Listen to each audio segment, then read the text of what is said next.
Nous parlons maintenant du 37e anniversaire de l'Institut d'informatique, programmation et analyse avec un des professeurs, un chef de travaux. Il s'appelle Mateta Wong. Nous lui souhaitons la bienvenue. Merci. Alors 37 ans, c'est vraiment pas peu, c'est vraiment énorme quand même, il faut le dire. Est-ce que vous avez commencé à l'ISIPA, au tout début de l'ISIPA? Oui, madame, merci beaucoup. Et je crois que 37 ans, pour une institution, c'est pas très peu de choses. Et ça a commencé vers les années 75, où on a retrouvé un jeune ingénieur polytechnicien, revenu tout fraîchement du vieux continent, c'est l'Europe donc, Oui. qui est parti pour des raisons des soins de santé. Au lieu de se contenter de sa santé, il a cherché à apprendre une nouvelle discipline qui, en dehors de sa formation des polytechniciens, il est revenu comme étant ingénieur. Revenu tout fraîchement du vieux continent. En 75. Vers les années 75 exactement. Et on lui a fait une série de propositions, trop alléchantes. Comprenez, aujourd'hui vous arrivez, on propose de travailler à la présidente de la République. À l'époque, vous connaissez, à l'époque des Zaïre, dans une structure de régulation de l'informatique au sein du pays. Il dit net, moi j'aimerais bien former la jeunesse congolaise. Et il a commencé par pouvoir former les gens qu'il a trouvés, les informaticiens qu'il a trouvés sur place.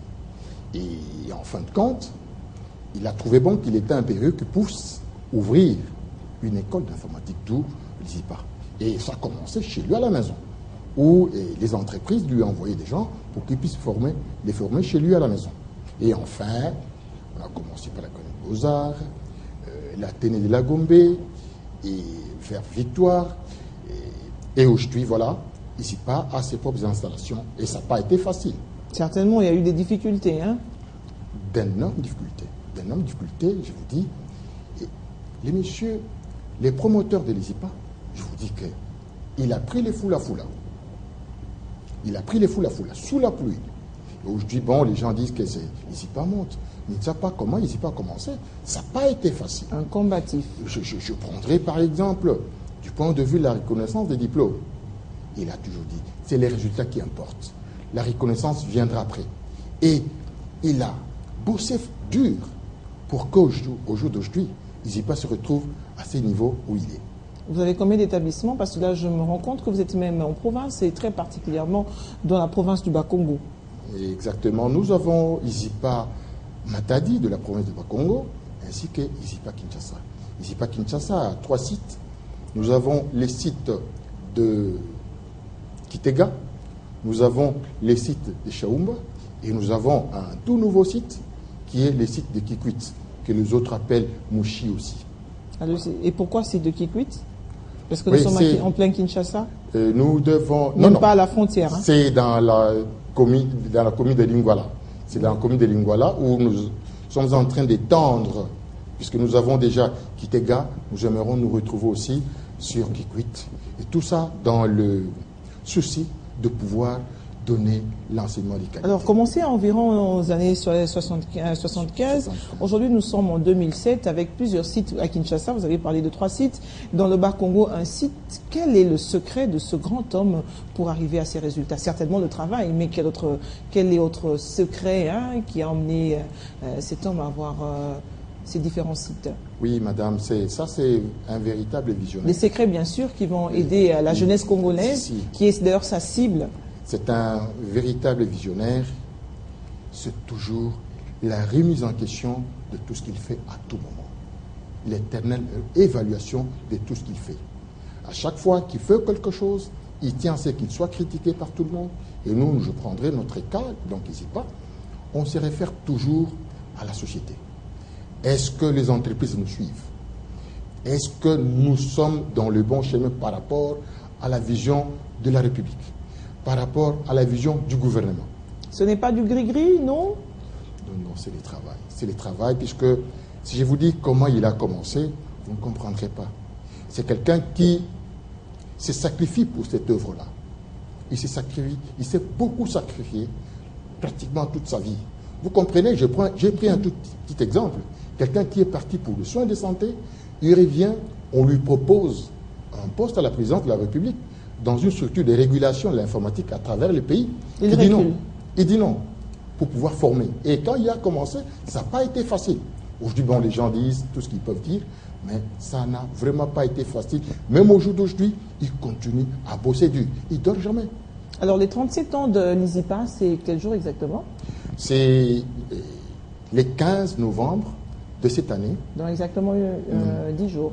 Dans exactement 10 jours, où nous aurons à inaugurer le nouveau bâtiment qui est ISIPA Kikwit. C'est un des sites ISIPA Kinshasa. Déjà fonctionnel, mais qui n'a jamais été inauguré. Qui n'a jamais été inauguré, voilà. Vous avez certainement des perspectives d'avenir. Nous avons beaucoup de perspectives d'avenir, d'où la professionnalisation. La professionnalisation, parce que tout ce que nous faisons, nous tenons compte des réalités de la société. Au jour d'aujourd'hui, on parle d'éthique. Nous disons que nous sommes les grands vulgarisateurs. Nous assurons la vulgarisation des nouvelles technologies de l'information et de la communication. Vous remarquerez, si vous avez été à la francophonie, si vous avez été à l'expo, vous avez certainement constaté ce que nous avons présenté comme réalisation. Ceux qui n'ont pas eu le temps de pouvoir être de l'autre côté, ils peuvent être les 15 novembre, les jeudis, quand nous allons représenter d'autres réalisations. Et d'ailleurs, il y a des éléments qui suivent là-bas. Toujours au sein de Kikwit? Oui, Kikwit. Nous avons reçu une série de trophées. Oui. Notamment ça, c'est en France, où nous avons reçu les trophées d'excellence. Nous avons reçu ici les trophées Monamboka. Voilà. Nous avons donc reçu une série de choses. Mais malgré cela, nous n'avons pas encore atteint notre objectif. ISIPA n'a pas encore atteint son objectif. Oui, mais c'est quoi l'objectif, ou bien en fait, je veux dire la perspective, l'ISIPA est tournée vers quoi exactement? ISIPA, c'est la formation. S'étendre davantage? S'étendre davantage. Et d'ailleurs, les gens ne connaissent que ISIPA en RDC. Mais ce que ISIPA a fait pour l'Afrique, vous ne comprendrez pas. Moi, je suis de ceux qui se sont occupés d'étendre, d'aider les Africains à pouvoir installer les structures informatiques, les écoles informatiques. À Brazzaville, à Congo-Brazzaville, je me suis retrouvé au Cameroun, je me suis retrouvé au Tchad. Ce qui fait que nous avons maintenant de moins en moins les étudiants tchadiens, les étudiants congolais qui sont ici. Mais malgré ça, il y a ceux qui tiennent toujours à venir ici. Notamment les Angolais, nous les avons ici. Nous n'avons plus qu'à vous encourager, vous et toute l'équipe de l'ISIPA, notamment son président, son coordonnateur. En tout cas, bien des bonnes choses à vous. Continuez d'aller de l'avant. C'est tout ce que nous pouvons vous souhaiter. Merci beaucoup, madame. Merci bien, Monsieur Mateta, chef de travaux de l'ISIPA. Je rappelle que vous êtes donc chef de travaux fidèle.